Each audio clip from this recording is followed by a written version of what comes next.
Sindaco Nesto, parte la fase 2 per l'app Live Love Buy, un'app rivolta al mondo del commercio di Cavallino Tre Porti. Cosa avete presentato ai commercianti e come funzionerà quest'app?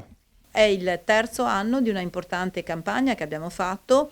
Nel 2018 con i fondi del governo abbiamo fatto la campagna lotta alla contraffazione, compra italiano. L'anno scorso ovviamente abbiamo valorizzato Live Love Buy, i prodotti del nostro territorio, e quest'anno siamo a uno step successivo. In sostanza è una vetrina virtuale per tutto il mondo del commercio, quindi Live Love Buy serve per i commercianti, per le aziende di servizio, per le aziende del piccola recettività, cioè per tutti coloro che si trovano a Cavallino Tre Porti e che vogliono avere una vetrina virtuale per presentarsi ai residenti o per presentarsi ai nostri ospiti.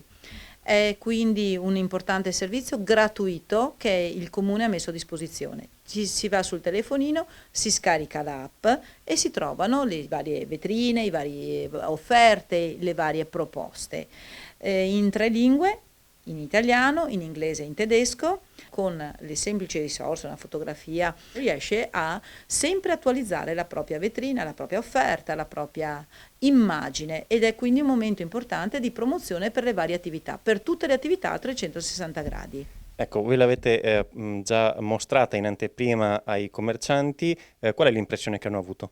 Abbiamo avuto un grande interesse da parte di tanti commercianti, professionisti, tante aziende, anche agricoltori. Si sono iscritti, ovviamente noi tariamo l'intervento tra quest'anno e il prossimo anno, ci sarà una campagna di promozione importante sia sul territorio che fuori del territorio, in maniera tale che quando uno arriva a Cavallino Tre Porti si scarichi l'app e sa dove trovare le varie offerte. Quest'anno sarà una stagione un po' particolare, ovviamente pensiamo di entrare a regime il prossimo anno, tra quest'anno e il prossimo.